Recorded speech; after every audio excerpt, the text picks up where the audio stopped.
Bom dia, senhor presidente, bom dia aos colegas parlamentares, bom dia a todos e todas que acompanham mais essa sessão aqui da Câmara Municipal de Aracaju. Eu também quero começar minha fala estendendo aqui os votos de felicitações ao aniversariante do dia, o vereador Rodrigo Fontes. O Rodrigo, embora não pareça, foi meu aluno, né? De um tempo em que eu ainda era muito jovem, Verdade, comecei muito cedo e tive a felicidade de ter alunos ali naquele início de profissão que tinham uma faixa etária menor que a minha, mas que eram próximos em termos de idade. Foi uma experiência riquíssima. Aliás, a experiência que tive ali no Puripax, Rodrigo, foi uma das mais ricas que tive. Aprendi, inclusive, com mulheres, como Raquel Queiroz, você deve lembrar, a Raquel Gugel, né? A Raquel, que era praticamente a única mulher de uma turma e conseguia dominar ali a turma. Foi um período de aprendizado muito grande para mim. É por isso que Paulo Freire diz que a gente, sempre que ensina, aprende. É verdade. Parabéns, Rodrigo, felicidades. Desejo sucesso para você, para a sua família, saúde e muita tranquilidade. E quero, presidente, também na manhã de hoje, aproveitar aqui essa oportunidade que estou no Grande Expediente. Outros colegas já falaram sobre isso, mas acho que é um tema que nós não podemos deixar de abordar, é a situação climática, porque, na verdade, a gente está falando das chuvas de Aracaju, mas primeiro o vereador Breno já balança a cabeça ali, porque sabe que quando a gente fala das chuvas que estão atingindo Aracaju, nesse volume que estão atingindo, a gente tem que pensar num conjunto mais amplo, né, de problemas que nós estamos enfrentando. Não dá para o negacionismo climático continuar sendo uma regra, ou seja, as pessoas fazerem de conta que não está acontecendo nada com o nosso planeta. Desde o início deste século, que eu comecei a ler e estudar um pouco mais sobre isso, e quando a gente para analisar, ler, procurar pesquisas que mostram como é que se evidenciam essas urgências, essas emergências climáticas, quando a gente se debruça sobre isso, vai vendo os fatos concretos, a gente começa a se preocupar muito mais. É um desafio. Não vamos fazer tábula rasa do que está acontecendo. Não vamos pensar, isso é um fenômeno que ocorre, é natural. Não é bem assim. Nós estamos assistindo a um movimento climático no nosso planeta que precisa ser melhor compreendido. Os estudiosos, os pesquisadores, os cientistas estão nos alertando. E eu vejo muito pouca iniciativa, tem muita fala, mas tem muito pouca iniciativa concreta por parte do poder público, e aí não estou me referindo a esta administração municipal. Estou falando aqui o poder público, inclusive esta administração municipal, no sentido de que a gente tem uma política verdadeira de mitigação desses problemas e de solução de alguns deles. Mas, ao contrário, que a gente assiste é o que está acontecendo, por exemplo, agora no Congresso Nacional, onde se discute a desregulamentação completa dessa parte ambiental e nós temos que nos posicionar contrariamente a isso. Eu quero começar fazendo essa análise, dizer, olha, nós estamos nos preocupando com as chuvas que estão alagando Maceió, Salvador, Aracaju, já esteve lá no Rio Grande do Sul, mas nós precisamos compreender um fenômeno mais complexo que está em andamento.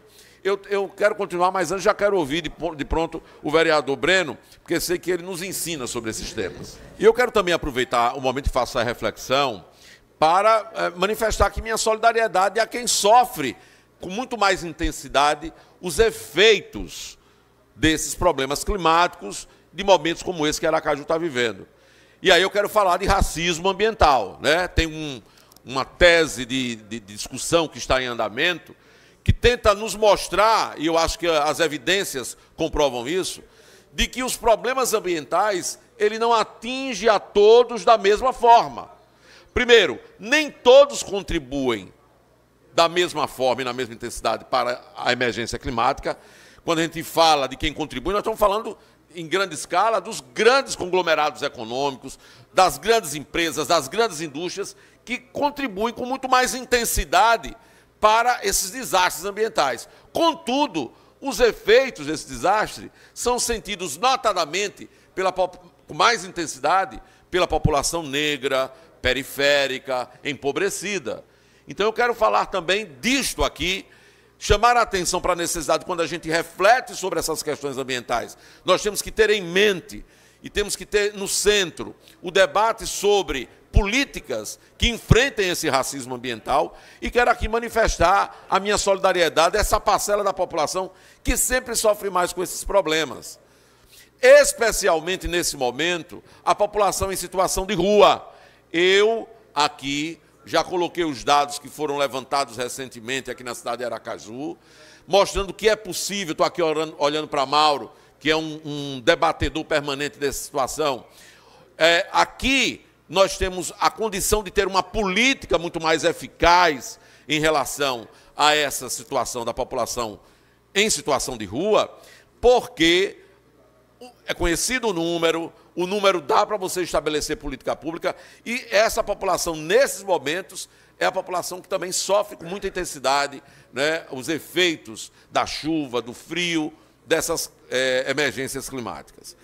Eu quero aproveitar também a oportunidade para dizer o seguinte: mesmo para aqueles, veja só, mesmo para aqueles que entendem que esse fenômeno é um fenômeno natural, e é claro, nós entendemos que uma parte disso ocorre todo ano, é inverno, período chuvoso, mas mesmo para esses, isso não pode ser um argumento para justificar o que está acontecendo na nossa cidade, por exemplo. Porque todo ano é a mesma coisa. Nós sabemos os pontos de alagamento, nós sabemos as causas do alagamento. Eu, desde que me entendo por gente, que vejo essa situação se repetir. É verdade que em alguns lugares a gente conseguiu resolver, o que prova que é possível resolver esse problema. Mas em outros, todo ano uma história se repete, aí a gente vê, é bom porque aí a gente vê imagens de... Pois é isso aí, são essas imagens que a gente fica recebendo pelo celular, tenho recebido o tempo inteiro isso, minha assessoria tem recebido essas imagens, as pessoas mostrando que são lugares onde corriqueiramente isso acontece. Agora, às vezes é bom que aconteça para algumas pessoas, porque serve, sabe, vereadora Selma, de cenário para você ir para a rua e fazer de conta que as coisas estão acontecendo, né?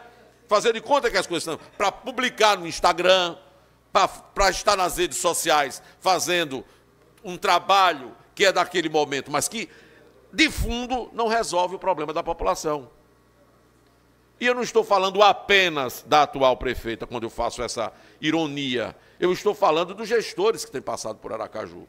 Então, é muito grave isso. E nós não podemos usar. Ainda mais, quero me somar aqui com o vereador Camilo, quando ele fez aqui um sinal de indignação com a tentativa de justificar esses fatos,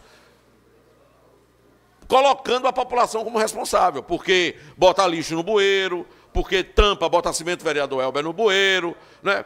Quer dizer, esse tipo de argumento mostra, inclusive, a fragilidade de fiscalização do poder público em relação a esses serviços. Porque eu já estive aqui na tribuna e outros colegas também já estiveram, avisando, ó, limpa os canais, ó, tem problema nos canais, nas bocas de lobo, tem problemas que tem que ser antecipadamente visto, enfim. Então, é fácil depois a gente colocar a responsabilidade na população. Mas não tem campanha educativa, mas não tem fiscalização, não tem punição para aqueles que são contundentes, repetidores aí de atos que atentam contra esses serviços públicos. Então, a situação ela é bem diferente. E eu queria, para concluir, de fato, dizer o seguinte: é óbvio que nós estamos assistindo a um problema de volume de chuvas muito grande, que tem problemas, mas vamos lembrar que nós estamos vivendo uma situação em que as nossas ruas estão com muito lixo. E quando a chuva vem, leva o lixo para as bocas de lobo, para os esgotos.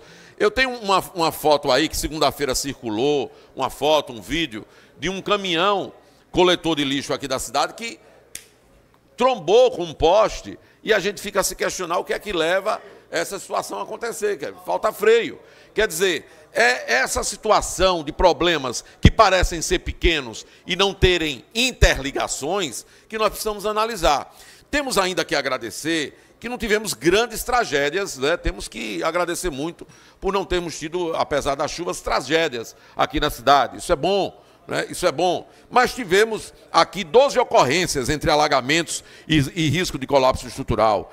Tivemos vários transbordamentos de canais, né? E isso tudo gera consequências para a população, inclusive para os empreendedores da cidade, comerciantes que tiveram... Eu tenho notícias de lojas que foram alagadas, né? E eu quero concluir dizendo, ontem eu tive que socorrer, indo daqui para casa quando acabou a sessão, socorrer uma pedestre que estava sem condição, inclusive, de andar na rua, tal era o volume de água. Difícil de passar carro e muito mais difícil passar pessoas. Então, precisamos nos ocupar, de nos preocupar com essas questões das mudanças climáticas, presidente, e tratar cada vez mais da nossa cidade. Era isso. Muito obrigado.